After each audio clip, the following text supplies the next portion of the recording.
great Jane Slater. Jane, how are you this afternoon? I'm good. How are you guys? We are fantastic. It's certainly sad on a day like this when you have the Cowboys moving on from somebody who meant so much to the organization, was so good on the field. Do you have a favorite memory when you think about Ezekiel Elliott? I mean, honestly, there are so many. I think sometimes when I think back on the Salvation Army jumping in the kettle, or I had Chris D'Elia was that. I think he was canceled a couple years back, but he was a comedian who put out a funny meme when Zeke and I did an interview his rookie season with his crop top shirt. I just remember people having a lot of fun with him, but he always had just such a gigantic smile on his face. And what I really appreciated about him is, you know, in the last couple of years, I thought that he had really stepped up more of a vocal leader. I mean, that kind of the vocal thing was just never his deal, right? And I think that was probably a problem in the locker room for a little bit, that Dak and Zeke, at least to a lot of us, didn't seem like they were vocal leaders. And it felt like in probably the last 3 years, Dak and Zeke really found their voices. And I even appreciated at times this year when I would ask Zeke, you know, what's going on with the offensive line and what's going on with the run game? Why is it feeling like it's getting stalled? The way that he would break things down for me. And I always appreciate when, you know, whether they be coaches or players that are sort of taking their time out of their day and out of their treatment schedule to help me increase my football IQ. And so those are the things I'm going to appreciate about Zeke. And, you know, I think it's unfortunate if his number wasn't as high as it was and his contract hadn't had people sort of, you know, ruminating over it the last couple of years. I don't think he'd receive, I don't know about you guys in the fan text, but the vitriol towards Zeke is just a little bit shocking to me, quite frankly. I mean, I know he didn't have a 100-yard season last year, but if he hadn't given up the reps the way that he did this year to allow Tony Pollard to step up, I'm not sure they would have felt good moving on from Zeke. I mean, he sort of helped train his replacement, if you think about it. Yeah. You know, as I was talking to someone else too, I said, you know, do you think there'll be a market for Zeke? And I was told absolutely. Like, he is a third down, even a second down back, and it was his physicality that wore down opposing defenses. And, you know, I said he had 9 consecutive touchdowns of his 12 last year. And a lot of that, people come back at me and say, well, that was from 1 yard out, 2 yards out, whatever. I said, does Tony Pollard's skill set lend itself to those sort of touchdowns? Because everyone said, well, Tony Pollard can do that. I was told, no, Tony Pollard would get stuffed at the line of scrimmage. And so, look, this is not a disservice to Tony Pollard, but we saw Tony Pollard last year get his most carries of his career. And he had a great year, but a lot of that had to do with Zeke setting him up. And so I just, given what I knew to be Jerry's love for Zeke and knowing what the running back market was, I mean, we just saw David Montgomery come off the board, but we're not talking big APYs, annual per year salaries for these guys. I was truly of the belief, and I love that Dave Hellman was too, that the Cowboys were going to figure something out late in the game. In other words, they would find a leaner contract that would make sense for Zeke. But I think ultimately this was kind of what happened with Dez. You know, with the Dez situation, they never even offered him a pay cut or a lesser role. And so my sense is that probably happened with Zeke. I've tried to get the story. I was basically told I was going to get the story later, whatever that means.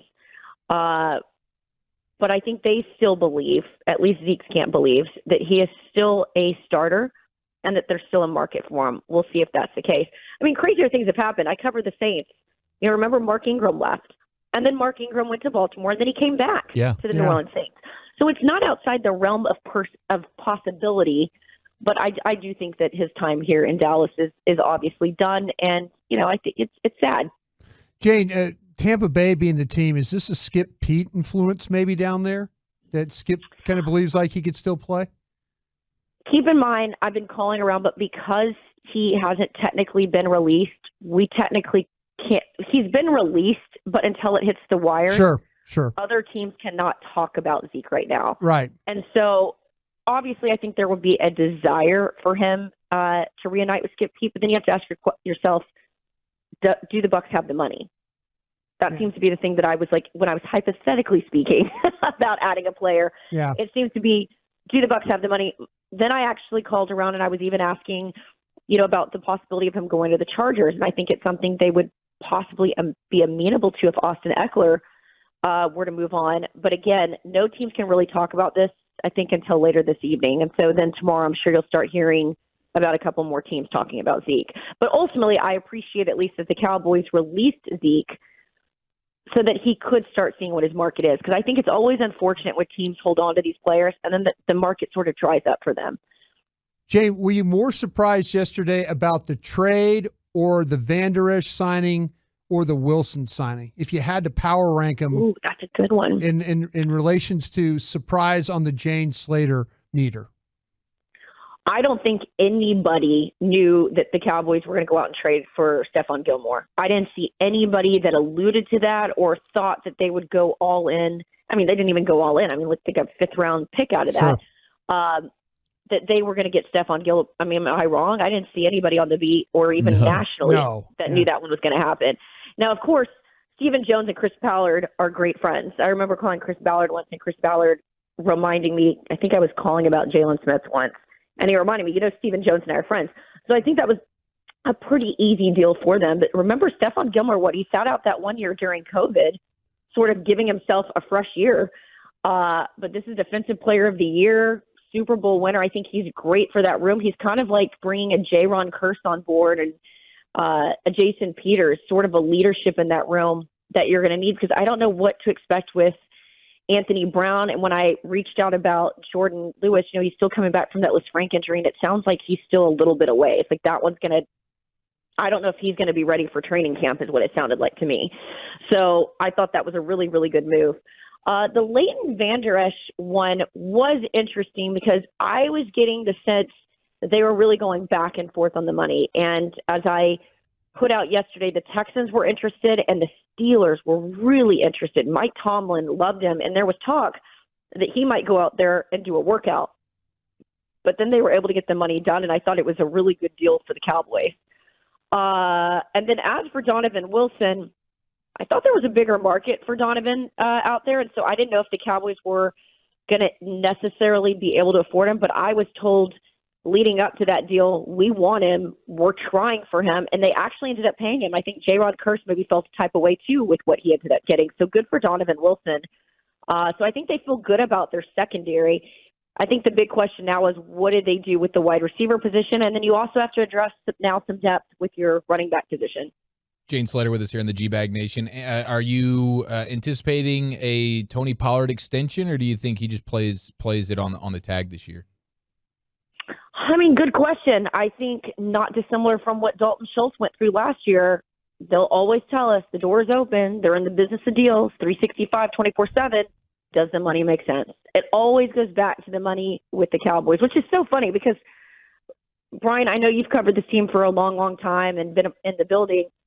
We used to kill them for spending too much money or holding on to aging players too long. Mm-hmm. And now that they're doing it, people want to give them grief for that. It's Cowboy fans are like the Texas fan base, my alma mater. You can never truly make them happy.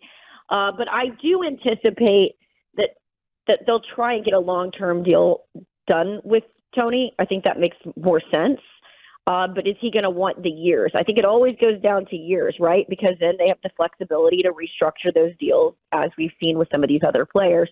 We'll see what his agent has to say. But if I'm Tony, I'm kind of striking while the iron is hot because of what the running backs market is. And last year was the most carries he ever saw. I'm not sitting here and discrediting what I think Tony Pollard is capable of doing. But while he's held with such an admiration for his services, why not try to capitalize on that? I mean, I think Dalton Schultz is kind of dealing with that right now, right? The tight end market is not what it was last year. The tight end market, tight end draft is deep. Right. And when I've called around, there doesn't seem to be much of a market for Dalton Schultz right now. Jane, could you see him coming back on a one-year deal here with the Cowboys? Dalton Schultz? Yes. I don't know. I mean, I've kind of gotten I just got weird messaging on that so far. Yeah, so if you could read him, good luck. Yeah, yeah. And so I don't want to mischaracterize it. I mean, there's always stuff that's happening behind the scenes, right? Like right. I think people assume that Stephen Jones and Jerry pick up the phone and they just give me all this information that I put out. Yeah. If anything, I harass about 8 to 9 different sources. I drive them nuts. during free agency period and the draft and things like that. So I'm constantly asking questions, but if I'm not asking the right questions, sometimes I'm not getting the right answers, right? And so I've asked what I think are questions that would lead to an answer about Dalton, but they're always murky responses. So maybe I'm not asking the right questions, but I don't know if I can deduct one way or the other about the desire to bring him back. Again, I think what's hurting Dalton is the money that he and his agent seem to think that he's worth, a tight end market and its depth, and having guys like Jake Ferguson and Peyton Hendershot who kind of exceeded expectations last season. So I think that's what's working against Dalton right now. It's Jane Slater with us on 105.3 The Fan. Have you heard anything about the wide receiver buzz, whether it's Odell Beckham Jr. or, I mean, any name that gets brought up, whether it's DeAndre Hopkins or any big name, they're linked to the Cowboys. Is there anything there? Let's see. I inquired about DeAndre last night. Let's see what I was told. I was told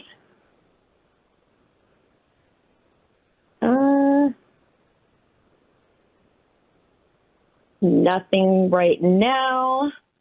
Another source telling me, let's see, hold on. Oh, hold on. Let's see, there was one other. You're like me, you save all your text messages, don't you? It's the way to do it. Some of them. Yeah. I said, anything on D-Hop? Answer no. Have you guys even approached that? No.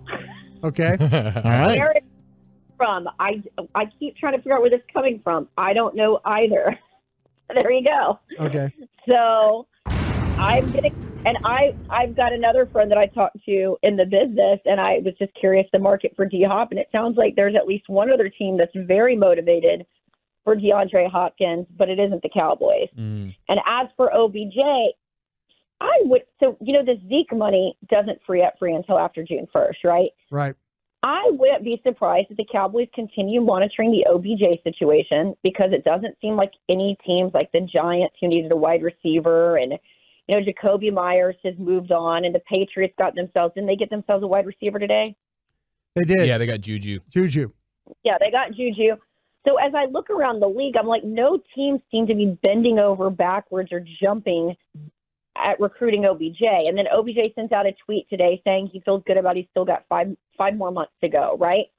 So it wouldn't be crazy, in my opinion, that Cowboys wait till that money frees up with Zeke post June 1st. They're able to sort of keep an eye and monitor the OBJ situation. And then I think his market value sort of comes down from this rumored $20 million.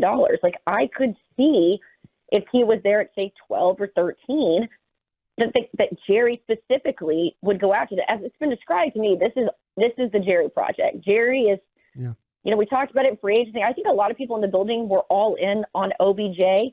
This is, again, just my sense. They were all in on him until he showed up and he couldn't work out. And that was a problem for them. And then nobody went to OBJ's workout. And then when I asked about it, I've repeatedly been told this is Jerry. This is all Jerry. And then we've asked Mike about it. Mike talked about, he's talked to a lot of people who have worked with OBJ or been around him, and they've all got good things to say about OBJ. But I think the big concern is his age, the 2 ACL injuries, and the number that he's asking for. And so I just wonder if that market's going to come down a little bit. I mean, we kind of saw this with Dez, right? It feels very Dez 2.0. Dez put out the workout videos, got people excited, but his number was still high. And it took Dez, what was it? I felt like it was in the summer or it was late. And then Dez found himself, heading to the Ravens. He found himself heading to the Saints. So I feel like that's very similar to what the OBJ situation is.